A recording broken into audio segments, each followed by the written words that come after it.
પ્રસ્તુત છે પ્રાસંગિક વિષય કચ્છમાં પ્રવાસન પ્રવૃત્તિ. સંપાદન પરેશ મારુ, પઠન શીતલ વૈષ્ણવ. ગુજરાતનો પ્રવાસન ઉદ્યોગ છેલ્લા 20 વર્ષમાં ખૂબ આગળ વધ્યો છે. ભૌગોલિક વિવિધતા ધરાવતા ગુજરાતમાં એવા અનેક સ્થળો આવેલા છે જે વિશ્વભરના પ્રવાસીઓને આકર્ષે છે. ખાસ તો વિસ્તારની દ્રષ્ટિએ સૌથી મોટા અને ભૂકંપ જેવી કુદરતી આફતમાંથી બેઠા થયેલા કચ્છ જિલ્લામાં આવેલા વિશ્વના એકમાત્ર સફેદ રણને જોવા માટે પ્રવાસીઓના ટોળે ટોળા ઉમટે છે. એક સમયે જે રણની ઓળખ એક ઉજ્જડ જમીન તરીકેની હતી, તે સ્થળે આજે 4 મહિના સુધી રણનો ઉત્સવ એટલે કે રણોત્સવ ઉજવાય છે.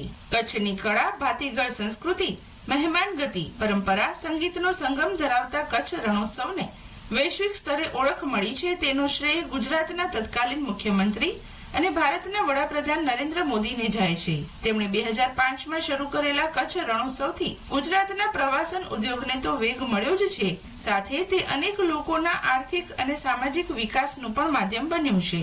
ભારતની વિકાસ યાત્રાની સ્ક્રિપ્ટ તૈયાર છે, તેમાં ગુજરાત અને કચ્છે ચાવીરૂપ ભૂમિકા ભજવવાની છે. દીપોત્સવી તહેવારો પૂર્વે જ વાઇબ્રન્ટ ઇન્વેસ્ટર સમિટનો શુભારંભ થઈ ગયો હતો. મુખ્યમંત્રી ભૂપેન્દ્રભાઈ પટેલના નેતૃત્વ હેઠળ ગુજરાતે આ વાઇબ્રન્ટમાં નવતર પહેલ કરી છે.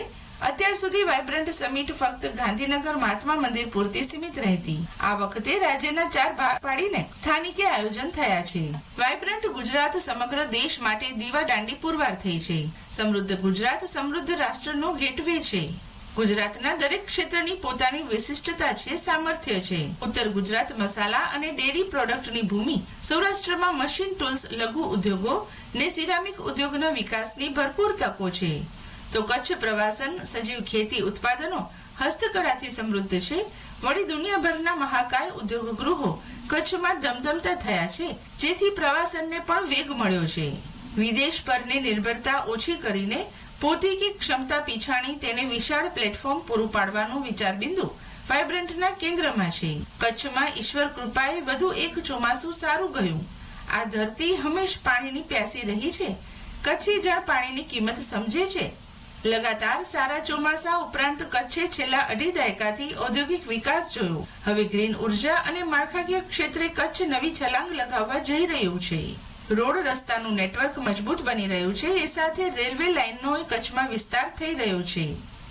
PM Gatishakti national master plan અંતર્ગત કેન્દ્ર સરકારે દેશલપર, તુણા, હાજીપીર, વાયોર અને લખપતને સાંકળતા 145 કિલોમીટર લંબાઈની નવી રેલવે લાઇનના પ્રોજેક્ટને મંજૂરી આપી છે.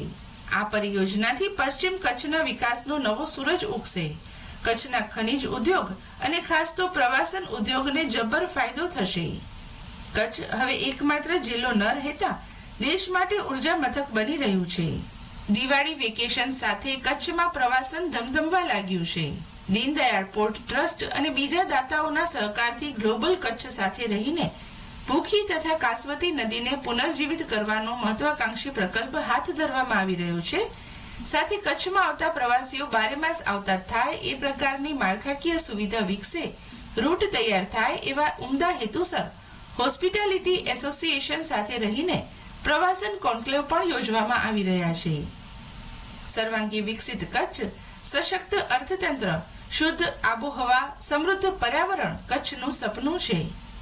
ઈશ્વરને પ્રાર્થના કરીએ કે આવનારું વર્ષ ભરપૂર વરસાદ સાથે સુખ સમૃદ્ધિ લાવે. સ્વદેશી અપનાવીએ એ મંત્ર સાથે ઉન્નત ભારત, અગ્રેસર ગુજરાત, વિકસિત કચ્છનો સંકલ્પ પૂરો કરવાની દિશામાં ઝડપભેર આગળ વધીએ એ જ કામના. હમણાં જ આપ સાંભળી રહ્યા હતા પ્રાસંગિક. પ્રસારણ આકાશવાણીના ભુજ કેન્દ્ર પરથી કરવામાં આવ્યું.